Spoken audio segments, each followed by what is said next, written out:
Well, thank you very much, Mr. Chairman. Mr. Berkowitz, you've stated and published essays that the Undersecretary of the Air Force should also serve as the Director of the National Reconnaissance Office. Can you explain your rationale why you believe that the Undersecretary should also be the Director of NRO? Thank you for that question, Senator, or Ranking Member Reed. That's not exactly correct. I've written recently about intentionally thought-provoking pieces, if you would, to consider options for improving the efficiency of the department's space activities. I appreciated the time that we spent discussing this in your office.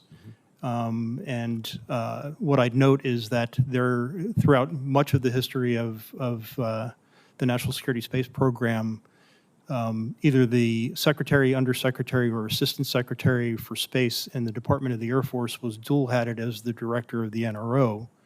And for much of that time, both the Defense and National Reconnaissance programs were run very efficiently and effectively. And so if that is an option that's worth considering, I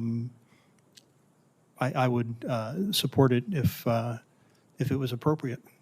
Thank you. Dr. Jewell, you pointed out how we are in a technological race with China, particularly.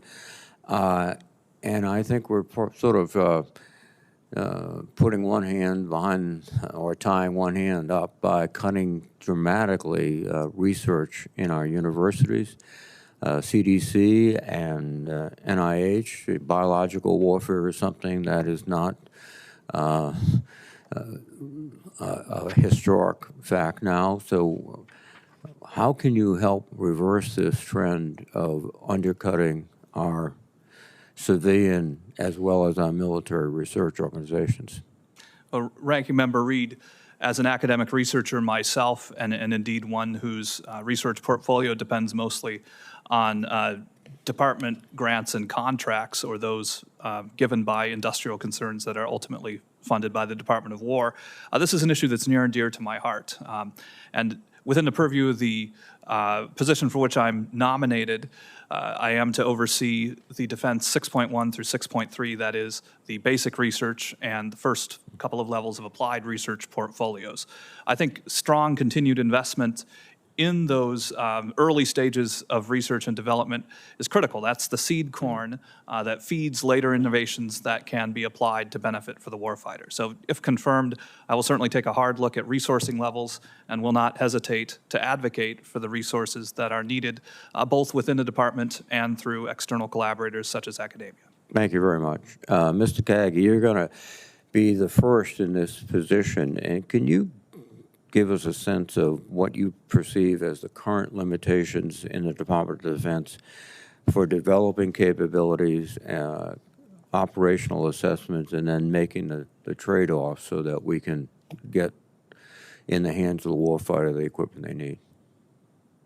Ranking Member Reed, we have incredible innovators inside of the department today, both civilian, uniformed services, and of course our industrial base that supports the department every day in developing new technologies, testing and prototyping, and getting out of the field.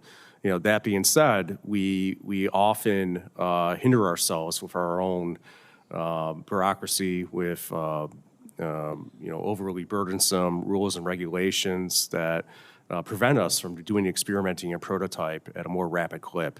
It's incredibly important that the Mission Capabilities Office works and partners with the services, with laboratories, both in the services and, of course, DARPA, and works alongside the combatant commands to ensure that we can prototype, test, experiment, get validated warfighter feedback back to our industry partners such that we can develop these capabilities at a much, much faster rate than we are doing today. And, of course, ensure that we have a successful transition to the services. Thank you. Mr. Rogers, any doubt about your capability was removed when a West Point graduate recommended you, so I just want to make that clear.